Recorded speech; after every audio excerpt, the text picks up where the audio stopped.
What's up, and welcome to another edition of Locked On NBA, the biggest stories with the local experts. I'm your host, Jackson Gatlin, also host of Locked On Rockets right here on the Locked On Podcast Network. Today, we're joined by Brad Rowland from Locked On Hawks to discuss the Atlanta Hawks' strong start to the season behind the strength of their newly formed backcourt, Trae Young and Dejounte Murray. How have those two looked playing off of one another? How are they making life easier for one another through the early stages of this season? Plus, is John Collins okay with his new role as kind of third banana on this Hawks team? We're going to talk about that after a quick message from our friends over at BetOnline.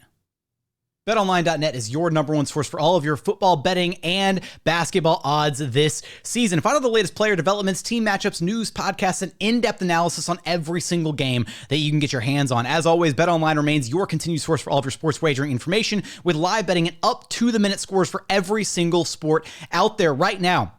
You can go take a look at BetOnline to see who the odds-on favorites are for the NBA championship this season. Right now, the Milwaukee Bucks leading the way at plus 550. Got the Boston Celtics right behind them at plus 575. Golden State Warriors in third place at plus 700. And then rounding out the top five, you have the LA Clippers at plus 750 and the Phoenix Suns at plus 1,000. So for all of those odds and more, be sure to visit betonline.net to learn more about the trends and action available to you. BetOnline, it's where the game starts. Joining us now is Brad Rowland from Locked On Hawks. You can follow on Twitter at BT Rowland. Now, Brad, the Hawks, sitting sort of comfortably at the top, near the top of the Eastern Conference, a quick little 4-2 start to the season. And a lot of the questions of the offseason, right? How were Trae Young and Dejounte Murray going to look once they were able to kind of hit the floor together, start sharing that Atlanta Hawks backcourt? How has the new backcourt duo of Trae Young and Dejounte Murray looked to start this year? I think it's been pretty good. There's the your turn, my turn kind of stuff happening for this Hawks team. That was kind of always going to be the case early on. There are two guys who are used to having the ball in their hands, so it's not the most natural thing in the world, but the numbers are pretty good when they play together. Generally speaking, it's making life easier on the rest of the team because they have these two very capable creators and ball handlers.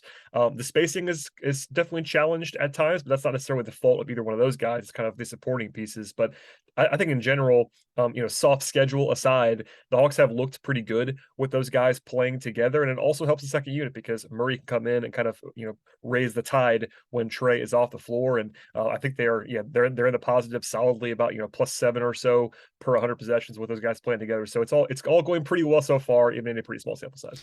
Yeah, Trae Young right now averaging 31.5 points, almost 10 assists per game. Dejounte Murray averaging a very cool 20 points, 6.5 boards, and 7.3 assists through the early going of the season. You talk a little bit about the your turn, my turn stuff. When do they look like they're at their best? Is it when they are kind of doing the your turn, my stuff, or when one of those guys is on the floor and has a chance to kind of run things themselves, or do they look better when they're actually kind of flowing and playing off of one another?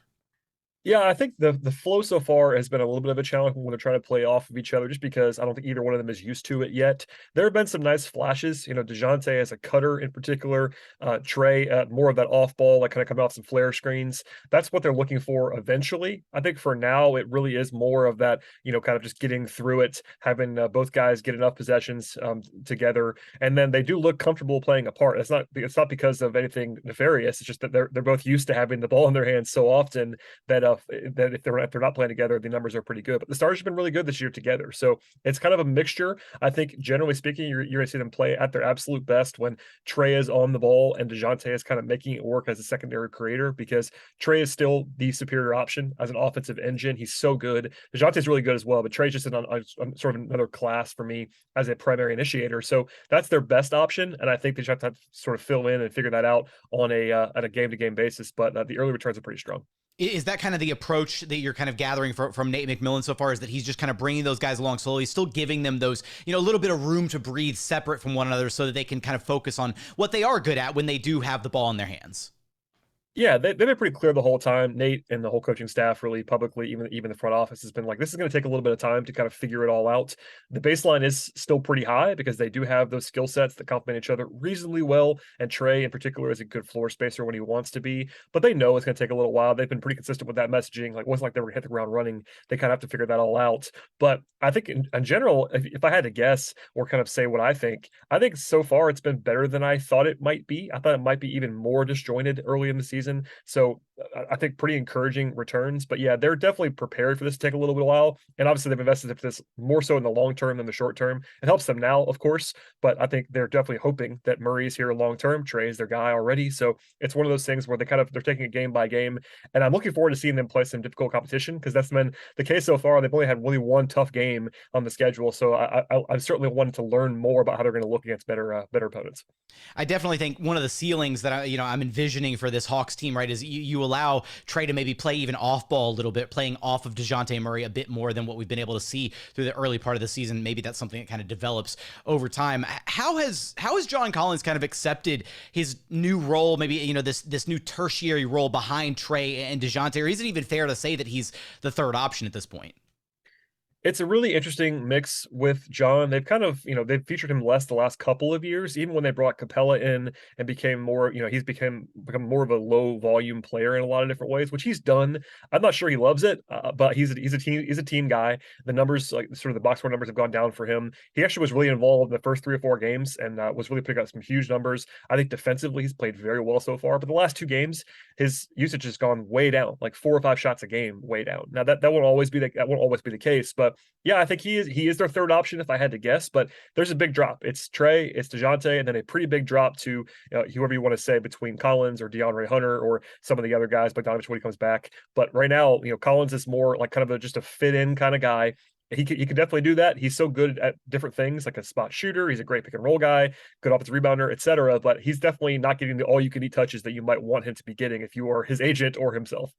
You mentioned Bogdanovic there. I want to ask you about him in a moment, but Brad, right now and I know it's early going, 6 games in.